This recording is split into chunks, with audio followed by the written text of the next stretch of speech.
Oh, it's Thursday. It's almost the end of the week. And it's time to end the week strong. And what better way to end the week strong than another edition of OUTWORK U Thursdays right here on the 2-2 podcast. Listen, I'm so glad you could join me today. This is going to be a very thought-provoking episode. So with that being said, grab your friends, grab your family, grab your co-workers, grab your haters, grab your notebook, iPad, anything you need to take down notes and also have a conversation. Let's get into it. See you in a minute.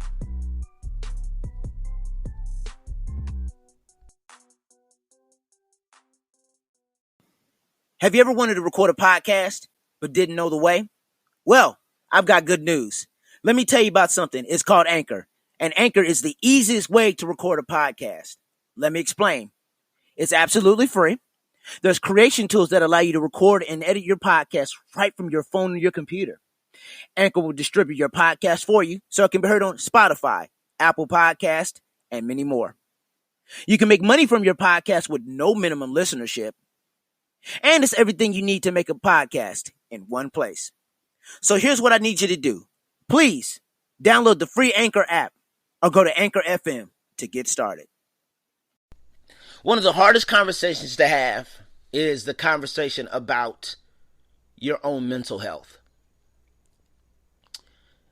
As a few people know about me, I have battled with 4 different things since I was a little kid.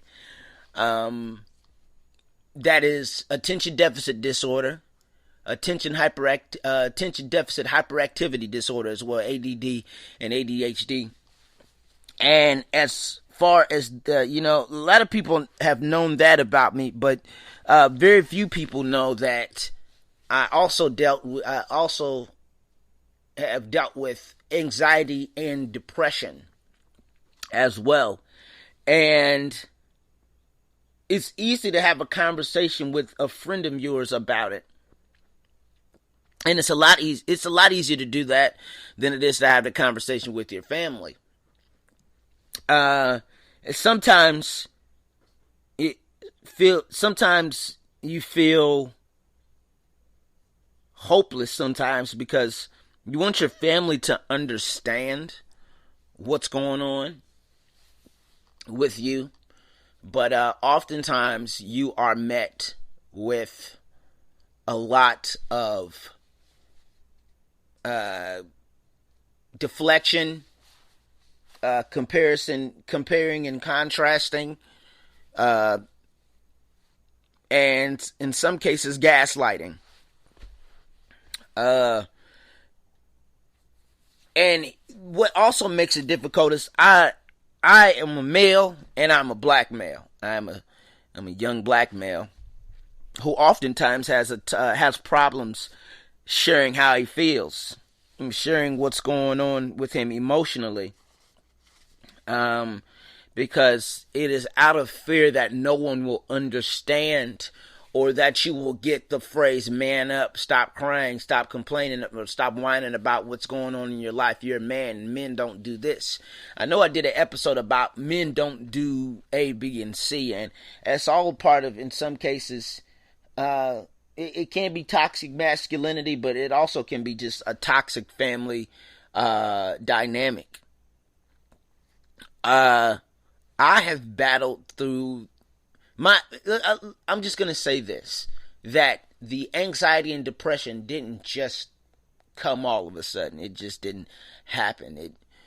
It is a culmination of a lot of traumatic experiences that I had in my life growing up. A lot of traumatic experiences. Whereas a lot of it I didn't express because I was under the notion and the idea that men don't express how they feel, and men don't express men don't disclose that type of information to anybody because they will be considered weak and not manly at all.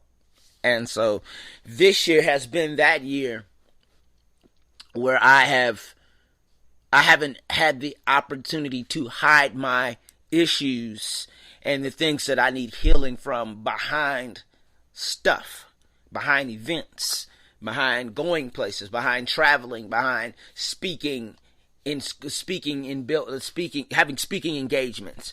I haven't had the opportunity to hide behind this. Now it's been a situation where now I've been faced with, in the midst of, in a lot of cases, isolation.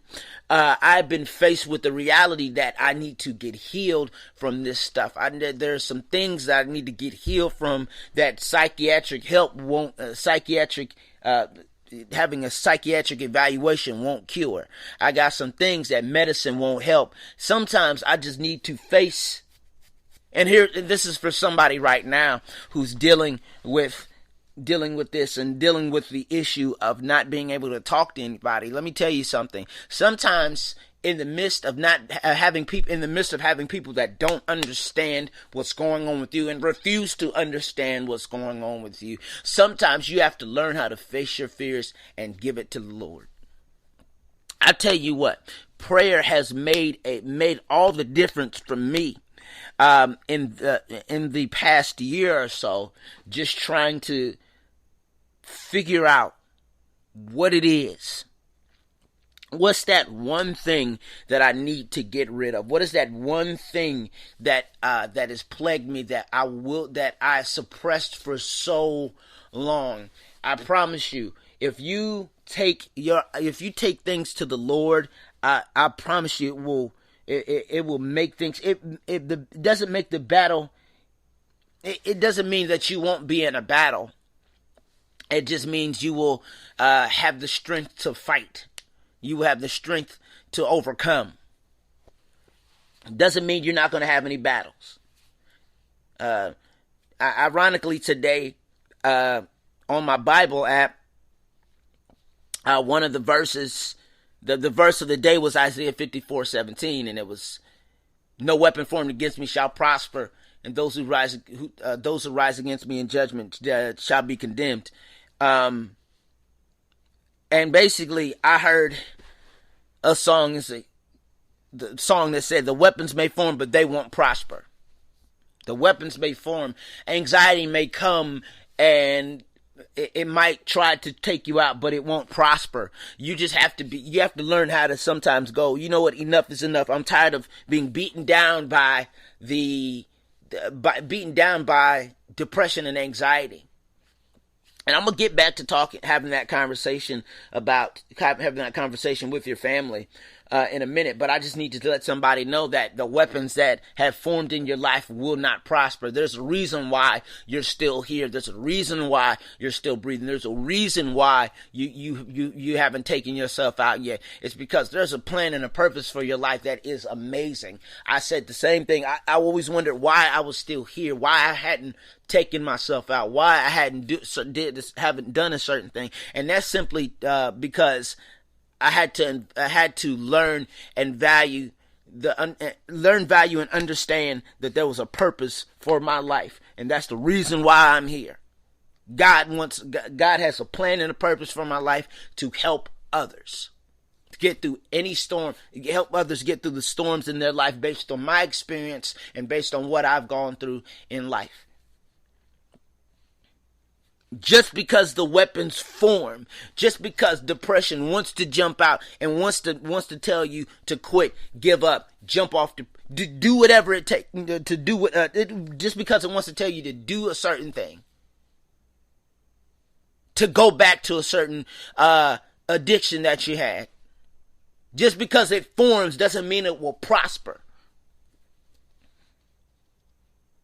Stand firm in faith that you will overcome anything that you have been battling. Stand firm. Know that you will be strengthened in the fight. But back to talking to your family about your mental health issues. Recently, I've had some situations where I forgot to do something. I've had to forgot to do something, and I was, I told the person that I told this family member that I would get it done. It would get done. Just hold tight. And one part of me wanted to tell him, like, listen, I mentally I haven't been there. But sometimes I'm fearful of saying that to somebody because they're not going to understand. They're not going to understand what's going on, or they're not going to. And when I say they're not going to understand, it's because they choose not to understand. Not that they don't understand; they just make the choice that they don't want to be understanding of the situation at hand. And so, and how many people, show of hands, I know you can't see me, I can't see you, and I understand that, but show of hands, how many people can say that they have tried to tell their family members about a situation or that they're going through, about them not mentally being there? And when I say there, and I mean like all in. Have you ever had to tell your family, try to tell your family about a situation only to be met with misunderstanding? I know I have.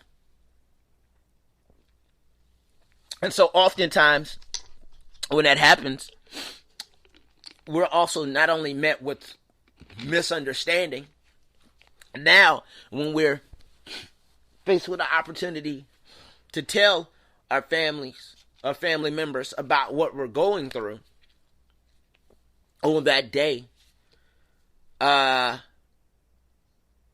also met with fear, because now we know what happened the last time, and now we're scared to tell them what's going on this time, because we don't want to be met with that same frustration and that same misunderstanding that previously happened. We don't want to be met with that, and so oftentimes we go without telling somebody that. And so now we are also not only met with misunderstanding, and not only met with fear. Now we're met with assumption. We're met with assumption. And this is where the gaslighting part comes in for me, where now, we'll talk about the gaslighting part in a minute. Now the assumption is, the assumption is basically, oh, you're just lazy. You're lazy. You're slothful. You don't ever want to do anything. You don't have any initiative. You don't have anything like that. You don't have anything like that. So now you start to believe everything that's been said about you at this point, because you know what's going on with you, and you try to get other people that you're close to understand what's going on with you. And now you're faced with the reality. You're faced with this situation where there's assumptions, and now you are consumed by the assumption that was placed upon you. You're consumed by it now, because now all you hear is, oh, you're lazy, you're slothful, you don't want to do anything, you never want to do anything, you're this, you're that. When in all reality and actuality, it's not that you're lazy. It's not that you're slothful. It's not that you don't want to do it. It's just at the moment you're mentally not there. I have plenty of days, and I know you do too. We're all in this together, family. Listen, we just having a conversation today.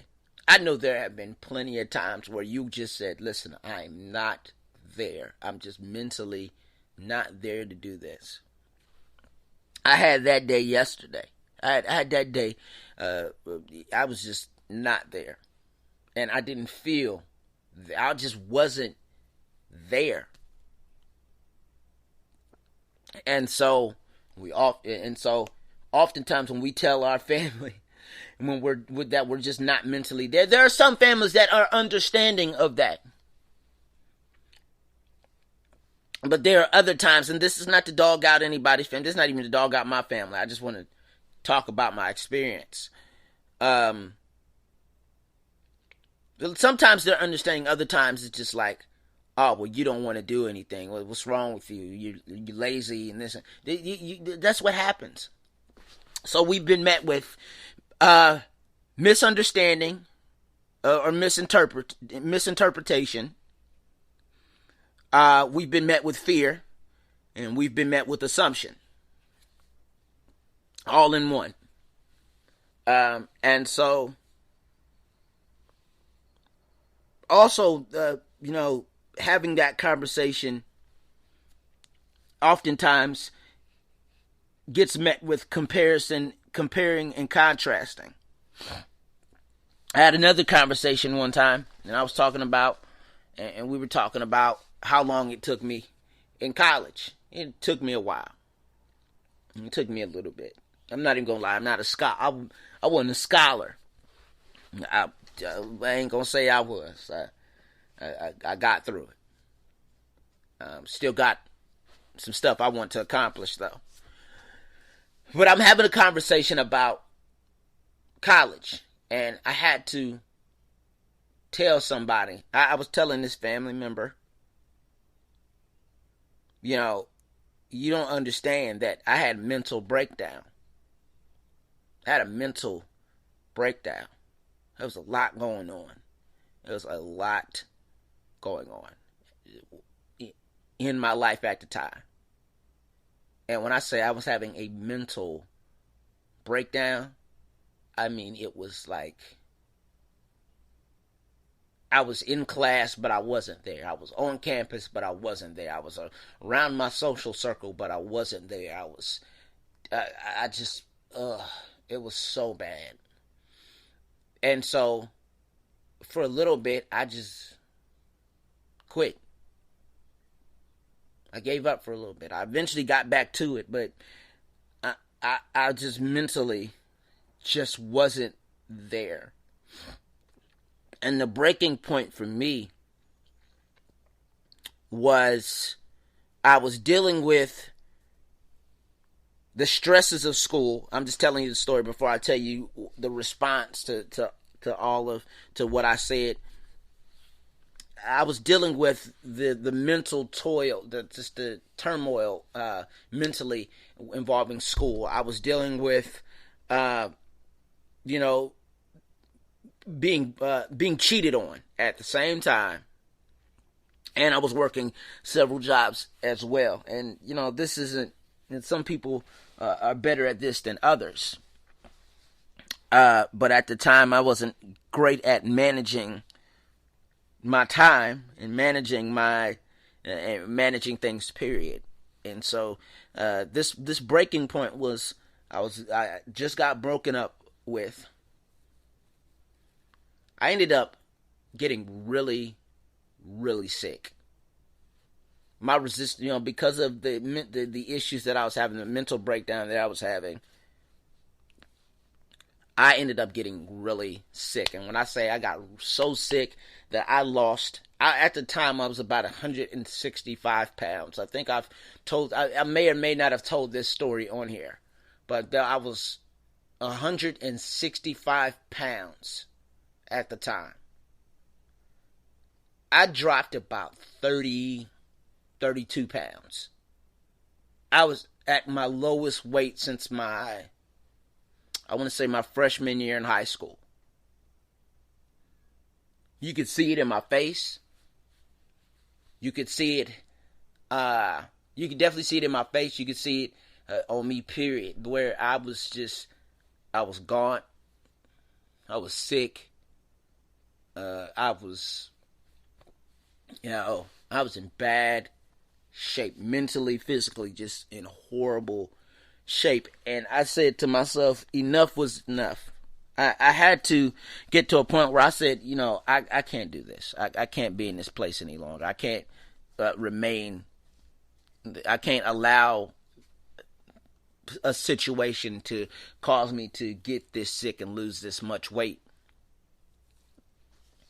And so, trying to tell that tell that in one set of words, like in just a short sentence, where to family, I thought they would understand, and it started off, and it didn't start off well. The response was this.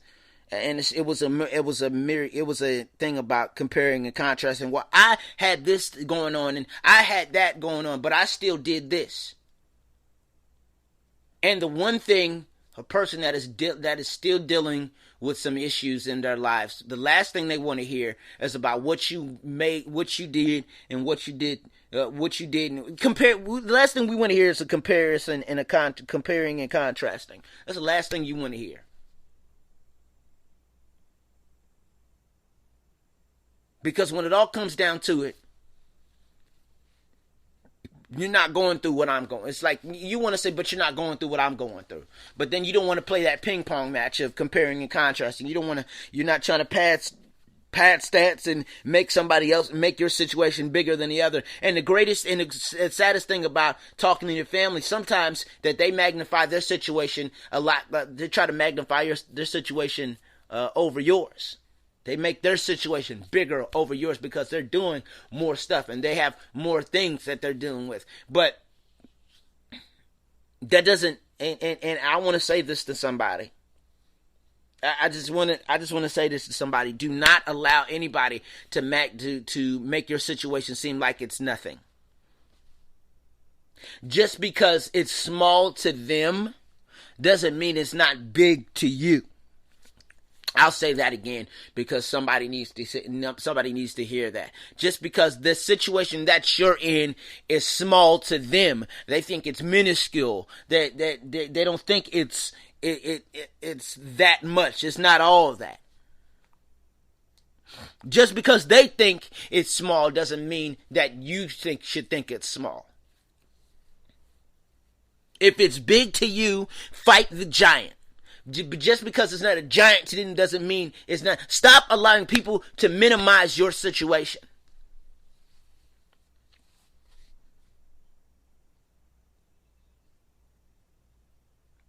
People will take the time to make you seem like you're crazy or that you're out of your mind and all that stuff. That's where gaslighting comes in, where it's just like the people will do whatever it takes to make you feel insane and stupid, and will tell you, oh well, you got something wrong with you, and you're this, you're that.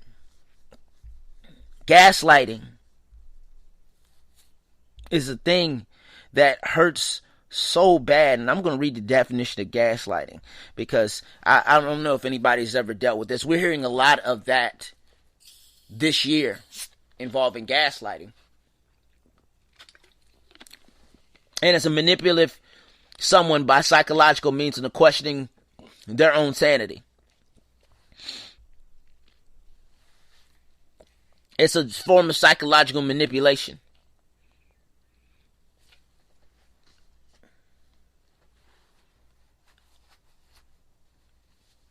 I've had to deal with covert gaslighting. In my own situation where I've been made out to be crazy to think that I'm going through something. Oh, you're crazy. You're out of your mind. You're not going through. You just do this. I've been made to believe sometimes that I wasn't going through anything. I've been made to believe that I wasn't going through anything. And I was also made to believe that I wasn't going through anything that was worthwhile. And I was made to believe that I wasn't allowed to be tired.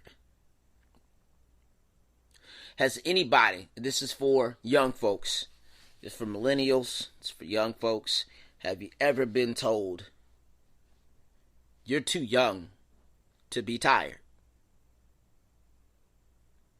You're too young to be tired. Work this amount of years and then come talk to me about being tired. I know for a fact that I personally have been told that you're too young to be tired. You're too young to be this. You're what? too young to be going through this. You're right. I shouldn't have to go through depression and anxiety. I should be in a better place. But based on traumatic events that happen in my life, this is what I have to deal with, and this is what I have to battle. This is the situation at hand. This is the fight I have. This is who I'm in the ring with right now.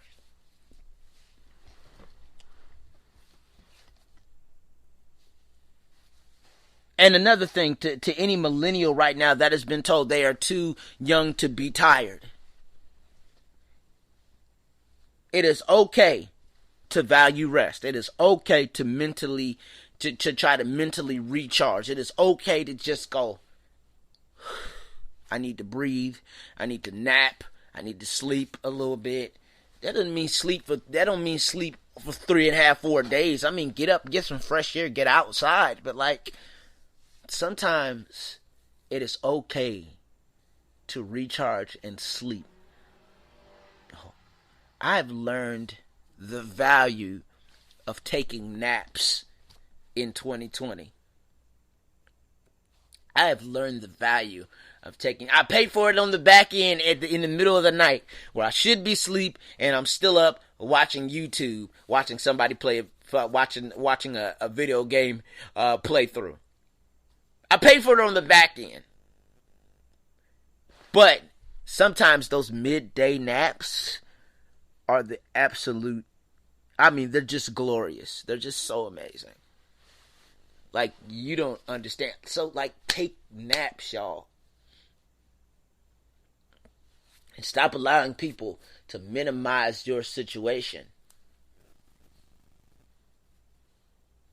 But here's the thing. Here's the consequence in some cases about having family members, having family members that don't want to listen to your problem, don't want to listen to the issues that you're facing, or don't want to have that conversation about mental health. In some cases, the consequence of that is some things go without being diagnosed. Yeah, some things go without being diagnosed. And then some things go without being talked about. Sometimes we find ourselves talking to people that would rather think you're crazy than think you need healing. You tell them about a situation and you tell them about what you're going through, and now because now they think you're nuts. So sometimes we find ourselves telling our battles to people who are too scared to fight their own. Pause that, put a pin right there. I'm going to say that one again. Let's rewind the tape. Listen, we oftentimes tell our battles, we tell about the battles we face to people who are scared to fight their own. They refuse to fight their own battles. We find ourselves in a situation like that. I promise you.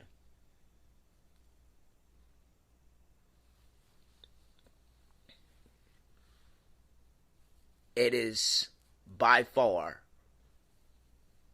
one of the hardest things in the world. Is sometimes when the people that we're close to don't want to listen. We find comfort in strangers that we hope would listen. We find comfort in telling our story to strangers that we hope would listen, when the people that we're close to hurt us so badly. Listen, y'all. Please understand. I need y'all to do a few things for me. Have that conversation with your family. Find somebody that is find a trusted family member that will understand and that won't air your business out. That will take the time to help you find the healing that you need. That will pray for you. That will hold you accountable. Find family member that will hold you accountable. But better yet, if you can't find a family member, find that friend, find a group of people that will hold you accountable to make sure you get the healing that you need, because we all need healing in some realm in our life, in some portion of our life. We need it badly. I'm telling you. So find that trusted person that won't judge you based on your situation or minimize your situation, or that won't talk about your situation in a bad way, that will do whatever it takes to make sure you get the healing and the help that you need to get over the humps that you're dealing with and things that you're facing. That will hold you accountable to sticking with it. Making sure you're doing the necessary things, saying the necessary things, having positive affirmations, reading scripture, doing what you need to do, praying, listening to music, getting fresh air, not being stuck in the house, not completely being a recluse. It is okay to have some reclusive moments, but Lord, get out the house, get some fresh air, get the sun on your face. Don't feed into the negative chatter. I know this stuff is easier said than done. It's hard to find somebody trusting, but I promise you, if you do all these necessary things, everything's going to be all right. We're all in this together, y'all. Everyone, listen, we're all in this together. We're going to get through this together. We're going to fight together.